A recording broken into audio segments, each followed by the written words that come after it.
Alright, hey guys, what's up? Shockwave here, and I am going to be start doing a Minecraft series right now. I've always wanted to learn how to do things like with Redstone. So, just doing something as simple as, maybe like this, where just a piston is just extended. I've always wanted to learn how to kind of learn all the tools of the trade, I guess, of Redstone. And just I've never really gone through the motions of actually trying to learn how to do so, and I figured instead of just trying to teach myself how to do redstone and things like that, that I would record it all and show you guys my progress of how to learn all the redstone stuff. And it might be helpful for you guys to learn if you need anything else. So I went and just, at the beginning, I just messed around for just a little bit and just did a couple things just to see if I could understand the basic concepts of redstone. So, for example, I can have a button extending, have a piston, grab that block, and then I decided to try to make it a little more complicated with a different kind of solution where I'm going to have this entire extended piece, I'm going to have it retract itself. So, and you can see it goes sequentially, so you can follow if I follow the redstone, you have the electrical current going this way, and then you have it go through the first piston, which would be positioned here. And then you have it go into this one here, so the first one grabs the stone block and brings it back to here. And then the second part of the current brings the piston that grabbed the stone back to there. And then this one just kind of does a quick loop around and then puts the current into the block underneath the piston to bring the stone back to its starting state. And then, just so I had a basic grasp of the logic gates, I went ahead and quickly learned and just looked up how to do different gates. So, for example, this is an AND gate, and only if one of them is on or if one of them is off, then it won't work. Both of them have to be flipped for something to work, hence AND. If you know coding, then you know the word AND, which means both conditions have to be true. So, in this case, both switches have to be on. So, that's how a basic AND gate works. The second thing, the second basic latch I learned was the NOR latch, and this is basically the simplistic, a simple thing of a memory latch. So if I go ahead and flip this, so I flipped the switch and the piston extended, but when I still flipped it, the piston's still extended. That's because this little part of redstone right here is still lit up because of the torch now that it's turned on, so it's basically like its own little memory latch. So what you can do with that is you can basically make a whole bunch of different complicated mechanisms, and you can do a whole bunch of different crazy things with that. So, and then to reset it back, you have a button or something going into the torch that's connected to your output, and just flip it and it will turn off. So that's a basic memory system. And then the last gate, or it's kind of not really a gate, but it's just a nifty little trick if you want to use a button instead of a lever. It's a toggle flip-flop. And what this is that it allows you to toggle with, what is it called? You can toggle with a button. So if I can put a piston here. So normally with a lever, only levers, let me set up a quick example here. If you just use a lever, only levers can do toggling. So if I set up the same circuit, but one's a button and one's a lever, so if I toggle the lever, I can toggle that on or off in whatever state I desire. But with the button, it's only for a short duration of time before it goes back to the other off state. So with toggle flip-flop, what it does, it allows you to you do the lever flipping, but only with a button. So if I flip it, now this piston is extended when it wasn't before, and now it's in the on state. So the toggle flip-flop just changed it, so now it's going to be in the on state. If I flip it again, it's going to simply go back to the off state. So that's the basic thing of how to do simple gates. So my first challenge with redstone, and I figured it was quite a doozy one, would be to do a simple combination lock.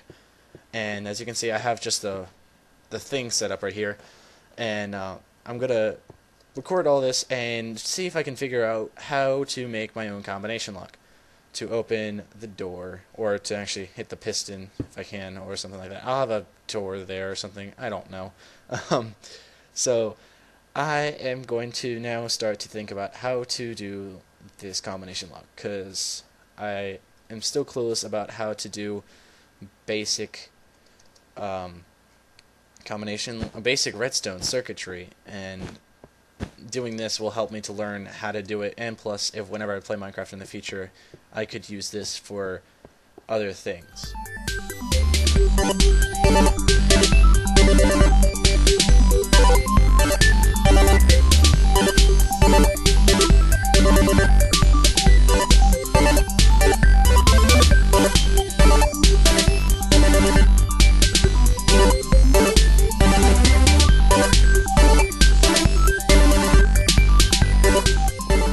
Okay, so I already have my first problem with redstone.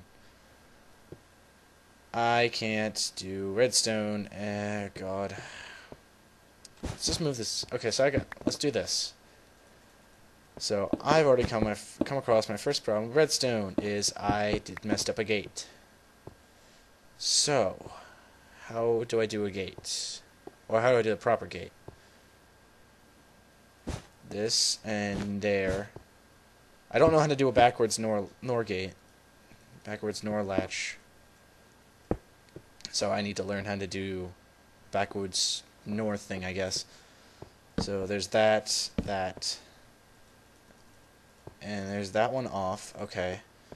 So I have the output of that one, and I gotta make one more NOR latch. There, and there. And I hope I can get this relatively quickly, because if I can get this, then most likely I should be able to get a lot of other things. So let's trigger this to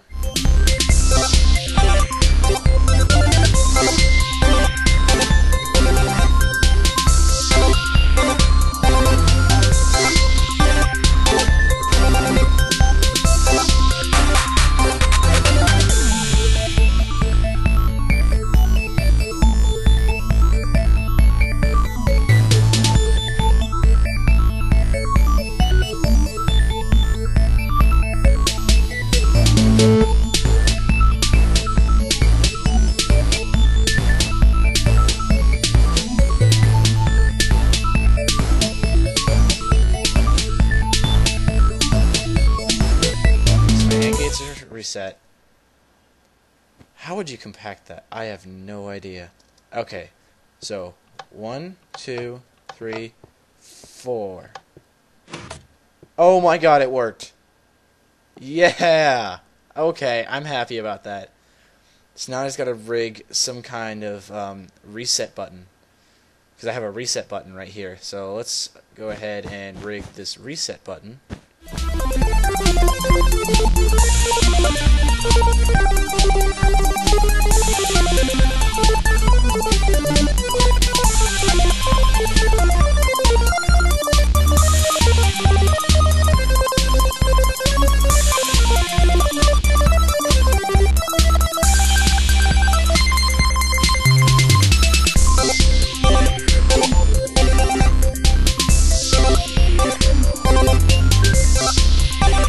Correct. If I hit all these buttons again, and yeah, okay, there you go. My redstone is deactivated. Okay, so there you go. I have successfully sort of made a combination lock. I wouldn't really call this a combination lock. I would call this more of a, what is this? Just a simple button pressing machine. I mean, you could make. Oh, you could make sort of like they did in Escapecraft 1 with the arithmetic puzzle, where you had to just look at the sign right here and guess what the code was. So yeah, okay, so there you go. There's my first redstone contraption that was sort of successful. The only thing I have to do now is just hide all the circuitry, which I could do that, and I probably could compress it down to a whole bunch, but in terms of a venture map, you don't really need compression of your circuitry. You just need something else. So, alright, I guess that'll be it for this video. Thank you guys for watching. Please leave a rating. It'll help out a lot in terms of, especially this new channel. It'll help get this channel going. and I hope to see you guys next time.